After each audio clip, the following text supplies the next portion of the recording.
है किसानों की, बट मालूम चलना चाहिए कि जो किसानों की समस्याएं हैं, जो हम भाई बहन सब लोग फेस कर रहे हैं, वो समस्या जो है यदि दूर नहीं होती है तो पूरे विश्व का जो है चलना मुश्किल हो जाएगा। पूरे विश्व को कौन चला रहा है? तो महिला किसान, पुरुष किसान, हम सब लोग मिलकर चला रहे हैं। तो अभी मेरे से पहले सर ने, मैडम ने काफ़ी चीज़ें आपको बताई।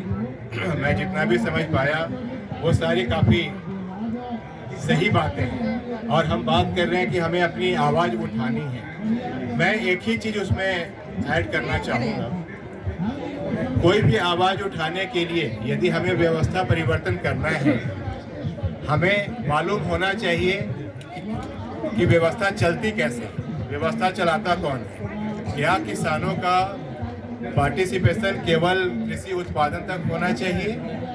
हमने देखा है कि बहुत बार बहुत सारे देश में सरकार किसानों को सपोर्ट करती है कि आपका उत्पादन अच्छा होना चाहिए। उत्पादन के बाद क्या होता है? क्या उचित मूल्य मिलता है?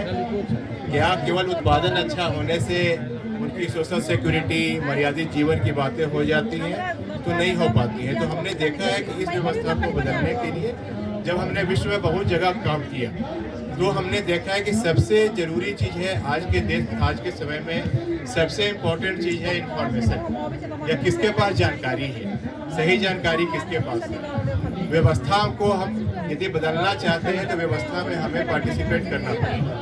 हमें किन किन चीज़ों को समझना है जिससे हम व्यवस्था में सम्मिलित हो पाए। तो केयर जो है काफ़ी जगह काम करती है, हम किसानों से ही सीखते हैं, सब लोगों से सीखते हैं।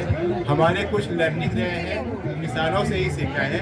हमारा प्रयास रहता है कि हम बाकी जगह भी इसको ले जाएं। तो इसी उपलक्ष्य में मैं कुछ चीज़ें आप लोगों से साझा करना चाहूँगा। तो सबसे पहले तो काफ़ी अच्छा लग रहा है कि यहाँ महिला पुरुष समान संख्या में सम्मिलित ये अभी पार्टिसिपेट कर रहे हैं। तो हमें यदि व्यवस्था को बदलना है तो हमें केवल जो उत्पादन के क्षेत्र से आगे बढ़कर सोचना पड़ेगा। उत्पादन होता है, उत्पादन को कौन डिसाइड करता है, उत्पादन से आगे मार्केट सिस्टम पे कैसे होता है, जो प्राइस का निर्धारण होता है कैसे होता है, हमें अपने उत्पाद का उचित मूल्य कैसे मिलना चाहिए, और इन सब चीज़ों के लिए सरकार की तरफ से क्या व्यवस्था है कि हम अंधेरे में नहीं रहें, हमें सही जानकारी मिले। तो जब हम कृषि उत्पादन की बात करते हैं, अभी सर यूनिवर्सिटी को रिप्रेजेंट कर रहे थे, तो हमें मालूम होगा कि शिक्षा व्यवस्था में भी कृषि में क्या होना चाहिए, इसके लिए प्रयास काफ़ी होते हैं। बट ज़्यादातर हमने देखा है कि वो वहाँ पे होता है कि चलिए कोई कीटनाशक का व्यवहार कैसे करना है, क्लाइमेट चेंज हो रहा है, न्यू उत्पादन की पद्धतियाँ क्या क्या होनी चाहिए, बट उससे ज़्यादा हम बात नहीं कर पाते हैं। मार्केट का जो हमको अंडरस्टैंडिंग होना चाहिए कि उचित मूल्य कैसे मिल रहा है, कैसे हमारा उसमें शामिल होना चाहिए, इन सब चीज़ों का प्रयास नहीं होता। तो जो ये शिक्षा व्यवस्था है कृषि क्षेत्र में, ये 80 के दशक से शुरू हुई थी। उस समय जो बात होती थी कि काफ़ी हम कुछ टेक्नोलॉजी की बात करते थे, फिर बात हुई कि ये जो व्यवस्था है वो तो किसानों तक पहुँच ही नहीं पाती है, किसानों में भी खासकर महिला किसानों तक तो पहुँच ही नहीं पाती है। तो फिर बात आया कि इसको और आगे कैसे ले जाएं, हम कैसे अपने जो हमारे डिफरेंट मिनिस्ट्री है, डिफरेंट एक्सटेंशन सिस्टम है, उसको कैसे आगे ले जाएं। फिर भी जब हमने विश्व के लेवल पर देखा है कि काफ़ी कम चीज़ें जो ज़रूरत की चीज़ें होती है किसानों तक पहुंच पाती है। इसी को ध्यान में रखते हुए हम लोगों ने यूएनडीपी के साथ आपको FAO जो है, डिफरेंट UN की एजेंसीज हैं, डिफरेंट जो यूनिवर्सिटीज हैं, उन लोगों के साथ हमने समझने की कोशिश की कि क्या किसानों की भागीदारी केवल उत्पादन तक होनी चाहिए या उनकी भागीदारी मार्केट सिस्टम में भी होनी चाहिए, उनके पोषण का कैसे हम करते हैं, जो कृषि उत्पाद होनी चाहिए उसका निर्धारण कैसे होता है। तो इसके ऊपर हम लोगों ने एक पैकेज डेवलप किया था जिसको 50 से ज़्यादा देशों में किया गया है, और हमें काफ़ी अच्छे उसके परिणाम मिले हैं। तो अभी जो हमारी लर्निंग रही है जो विश्व के स्तर पे, जो यहाँ आपके परिप्रेक्ष्य में भी, आपके कॉन्टेक्स्ट में भी काफ़ी हमें लगता है कि सही होगा, जो स्किल डेवलपमेंट और कैपेसिटी बिल्डिंग की बात मेरे से पहले सर और मैडम कर रहे हैं, ये शिक्षा व्यवस्था जो है और जो किसानों के स्किल बिल्डिंग के लिए कैसे काम हो रहा है, इस पे हमें जानने की कोशिश करनी चाहिए, क्योंकि हर समय नई व्यवस्था आ रही है, नई परिवर्तन हो रहे हैं। और जब तक किसानों को ये सही जानकारी नहीं मिलेगी तब तक हम इस व्यवस्था में पार्टिसिपेट नहीं कर पाएंगे। दूसरा, हम बात कर रहे थे कि सरकार को या जो भी इस व्यवस्था के में शामिल हैं उनको उपयुक्त इन्वेस्टमेंट करना है, ना कि ये केवल किसानों की जिम्मेदारी है कि वो अपने कृषि व्यवस्था में इन्वेस्टमेंट करें। और हमें जैसा मालूम है कि ज़्यादातर टेक्नोलॉजी जो होती है वो बड़े किसानों के लिए उपयुक्त होती है, बट हमें जो मांग करनी चाहिए, जब हम साथ आते हैं, जो हमें समझनी चाहिए क्या वो छोटे और मझोले किसानों के लिए उपयुक्त है या नहीं, इस पर हमें काफ़ी ध्यान देने की ज़रूरत है। और अगला जो हम बात करते हैं वो सोशल कैपिटल की बात करते हैं। तो ये काफ़ी अच्छा लगा मुझे देखकर कि आप लोग ऑलरेडी एक फोरम के पार्ट हैं, बट इस फोरम को और भी आगे बढ़ाने की ज़रूरत है। डिफरेंट नेटवर्क्स में आपको सम्मिलित होने की ज़रूरत है ताकि आप एक्चुअली ग्रास रूट पे या जो मार्केट की सिस्टम है उस व्यवस्था में आप सम्मिलित हो पाए, ना कि आपको जो बताया जाता है आप केवल उस अनुसार काम करें। दूसरा, मेरे से पहले सर बता रहे थे कि लोकलाइजेशन और लोकल नॉलेज जो है, किसान से ज़्यादा जानकारी किसी को नहीं है। बाहर से कोई आकर आपको नहीं सिखा सकता। आपको मालूम है कि विश्व जिस तरीके की समस्या अभी झेल रही है, आपके जो ट्रेडिशनल कन्वेंशनल नॉलेज थे, बहुत बार होता है मार्केट सिस्टम बोलती है नहीं इस तरह का बीज का उपयोग होना चाहिए, कोई बोलते हैं नहीं। तो हमारी जो लोकल व्यवस्था है वो फिर से हमें वापस आने की जरूरत है, तभी हम जो क्लाइमेट चेंज, जलवायु परिवर्तन की बात कर रहे हैं तो वहाँ पे काफ़ी ज़्यादा ध्यान देने की जरूरत है। और जहाँ पे भी ये ध्यान दिया गया है, जहाँ पे किसानों की बात सुनी गई है, वहाँ पे हमने काफ़ी चेंज देखा। अगला मैं आप लोगों को एक, यहाँ पे मेरे पास शायद ज़्यादा लोगों को नहीं दिखा पाऊँगा, यहाँ पे आप लोगों को दिख रहा है किस चीज़ का फोटो है? कोई बता पाएंगे किस चीज़ का फोटो है? साइकिल का फोटो है। बहुत अच्छा, आपने सही बताया। तो हम लोग कुछ देशों में किसानों से बात कर रहे थे कि कृषि व्यवस्था क्या है। उन्होंने बोला कि कृषि व्यवस्था या कृषि व्यवस्था में बदलाव कैसे आएगा। तो कुछ लोगों ने बोला कि नहीं, कृषि व्यवस्था में हमें उत्पादन पर ध्यान देना है। कुछ लोगों ने बोला कि नहीं, कृषि व्यवस्था में हम उत्पादन कितना भी कर लें, यदि हमें बाजार से उचित मूल्य नहीं मिलता है या बाजार में उसका डिमांड नहीं है तो हमें उस उत्पादन का कोई लाभ नहीं मिलता है, चाहे आप कितना भी अच्छा कर लें।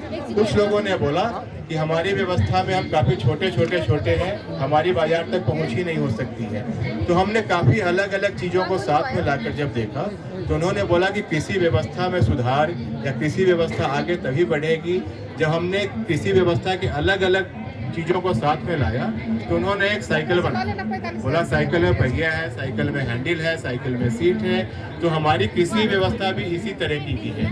कृषि को हमको उस तरीके से देखने की जरूरत है, उसमें कोई एक चीज़ का भी अभाव है तो आगे नहीं बढ़ सकता। ये हमारे लिए काफ़ी बड़ी लर्निंग थी और हम उसको ही बोल रहे हैं कि आप उत्पादन को, मार्केट को, अपने संगठन को, अपनी आवाज़ को, सबको अलग अलग करके नहीं देखें। यदि हमें कृषि व्यवस्था में सुधार लाना है, जो भी हमारे कैसे कृषि व्यवस्था को डिसीजन कौन लेता है, यदि हमें उस डिसीजन मेकिंग में पार्टिसिपेट करना है तो इन सब चीज़ पहलुओं को ध्यान में रखते हुए आगे बढ़ना चाहिए। और जिसके लिए आपकी फोरम जो है, मैं उसको धन्यवाद देना चाहूँगा कि आप लोगों को इस तरीके से साथ दिया।